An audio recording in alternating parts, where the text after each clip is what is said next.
Bueno, entonces, a ver, yo pienso que creo que Juan Paredes, por fin, hace rato que no hablaba. Adelante, Juan, qué gusto de escucharte. Prende el micro si no te escuchamos. Hola, hola, ¿me escuchan? Ahora sí. ¿Cómo está usted, doctor? Buenas noches. Disculpe, estaba de viaje y ya llegué al lugar donde tenía que viajar, por eso que me desconecté antes, ¿no? Bueno, decir lo que otros han dicho con diferentes palabras creo que no agrega valor. Así que es evidente su calidad profesional, así que no voy a repetir eso, solamente mis respetos a su calidad. Quiero aportar 4 cosas. Que son enfoques que se habló, se dijo en la reunión y que son puntuales.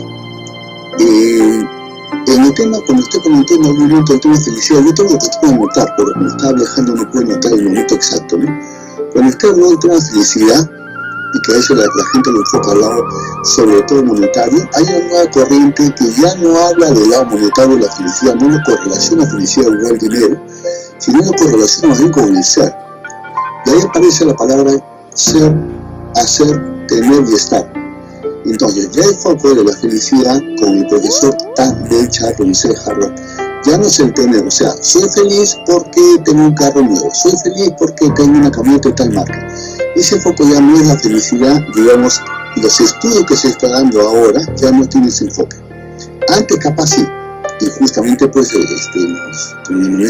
la propaganda salió pues, para que usted sea feliz, tal camisa, tal marca, no, eso ya no se está llevando ahora, sobre todo a la toma de conciencia del ser. Por ejemplo, el profesor Campbell Chap propone 52 métodos para ser feliz. El primer método, curiosamente, es ser agradecido, que tiene que ver un poco con lo que usted va más de alguna oportunidad comentó, y hoy ya también lo volví a comentar, el tema de agradecimiento. Entonces, la felicidad, nuevamente, está tomando un rumbo interesante, ya no es el tener, ni que yo tenga un título, sino es sobre todo el ser. Para un buen hacer y permite un buen estar. Entonces, el tener a un costado. El segundo punto, usted comentó algo de la pérdida de valor humano, algo así. Evidentemente a mí me pareció interesante porque así como hay un concepto de valor, hay un concepto nuevo, yo le digo fumada. Estaba una vez dictando clases en una fumada, yo dije a la gente, ¿qué cosa es depreciación contable? Pérdida de valor a través del uso, pérdida de valor de un bien a través del tiempo, por el uso de tecnología y de obsolescencia. Si es una depreciación contable, ¿qué es la depreciación humana? Y la depreciación humana es pérdida de valor a través del tiempo por no actualizarnos o no capacitarnos. Quiere decir que eso tiene que llevar a que no solamente el concepto que nos enseñaron antes, lo tenemos que renovar hoy. Y creo que este tema evidentemente es una renovación radical del pensamiento. Porque no estamos hablando del tener el clásico concepto espiritual, de repente no se haga tal cosa, no estamos hablando de un concepto más profundo, por lo que esto sería una apreciación humana como ser. Todo este concepto que usted me está dando no es una depreciación, al contrario, es una apreciación humana en el ser, porque no solamente es el enfoque del saber, sino es el enfoque sobre todo del ser, el lado espiritual, los valores, todo lo que comentó, ¿no? El tercer punto, cuando usted comentó el método de calidad, sí, calidad arrancó como un método, pero ahora es una cultura. Y me parece que fue el doctor Martín que fue el que empezó a hablar del tema de cultura, porque realmente tenemos un tema muy importante de cultura, por lo menos en el país, no solamente en Perú, sino en general. Y este tema de cultura, según los estudios, dependiendo del autor, la mayoría de estudiosos dicen que cuando menos hay que tener 3 generaciones con idiomas para que cambie la cultura.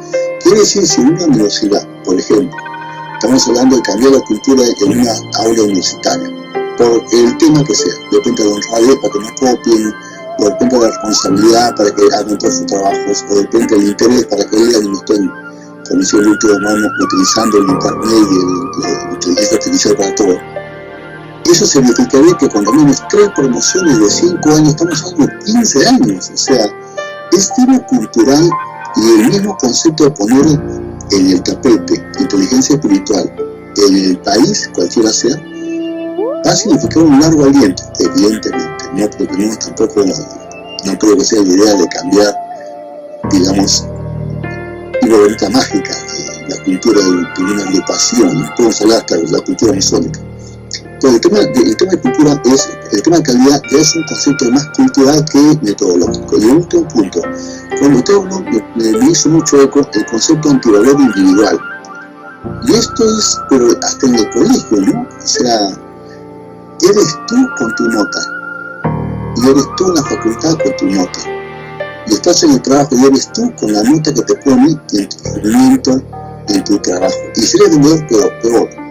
¿Cuánto vendiste y eres tú? Entonces, el eres tú, como antivalor que usted comentó, me parece en 3 oportunidades, está muy difundido y va a ser no digo imposible, pero muy complicado sacarlo del cerebro de la gente.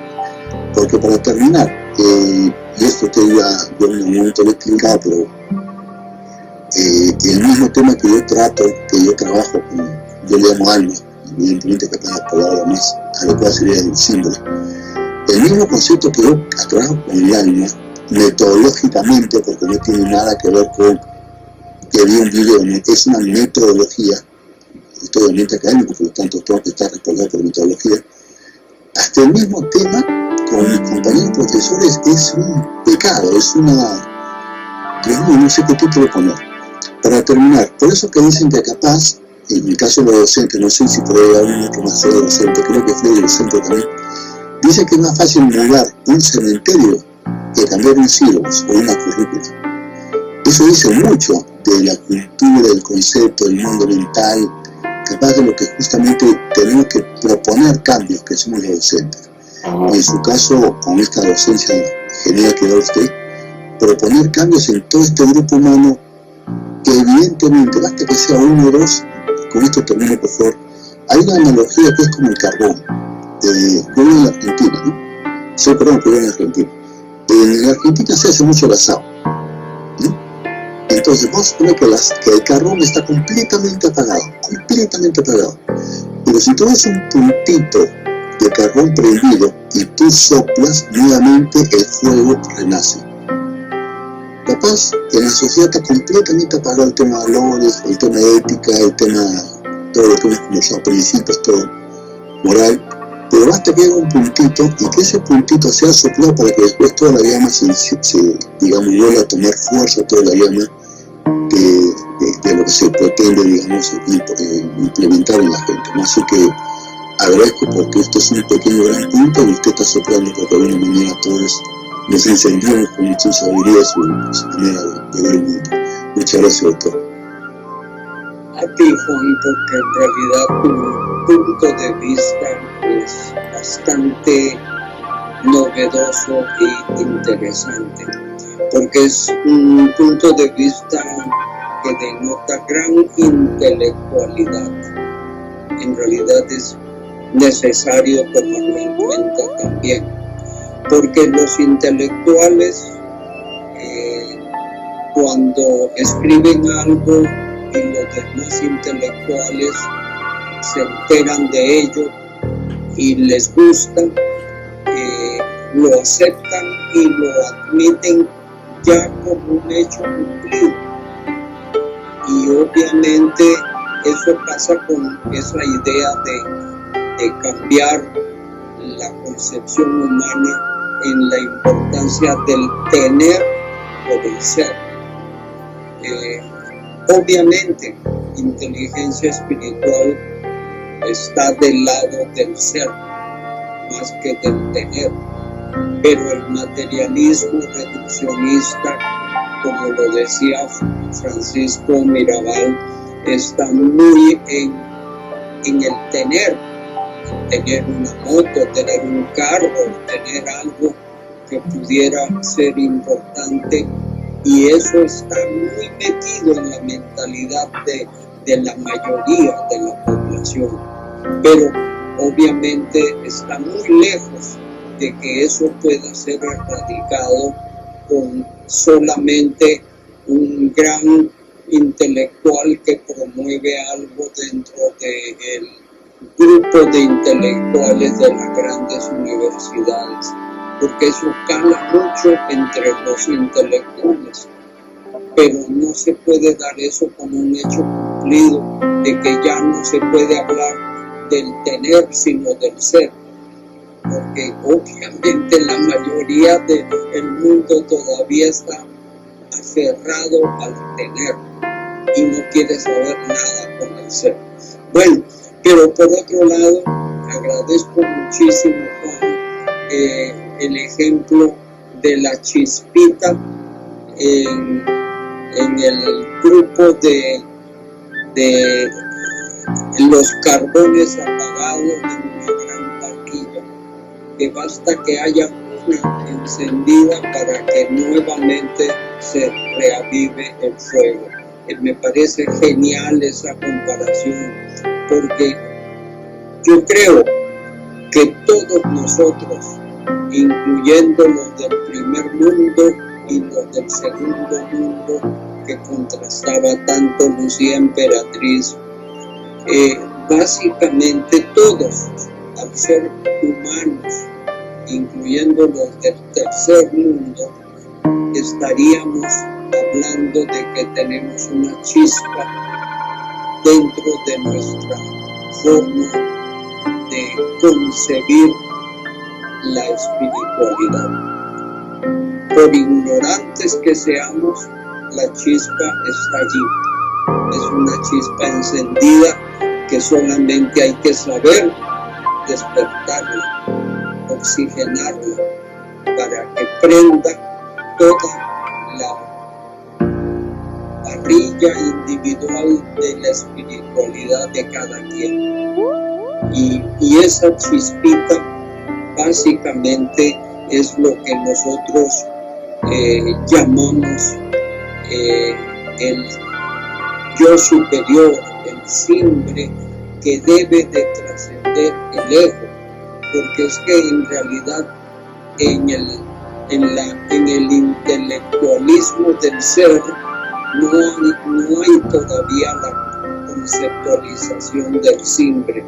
Entonces toda la forma de ver el ser está concentrado en la parte egoica, y desgraciadamente esa no es la solución para los problemas profundos del ser humano. Tenemos que despertar algo que trascienda el ego.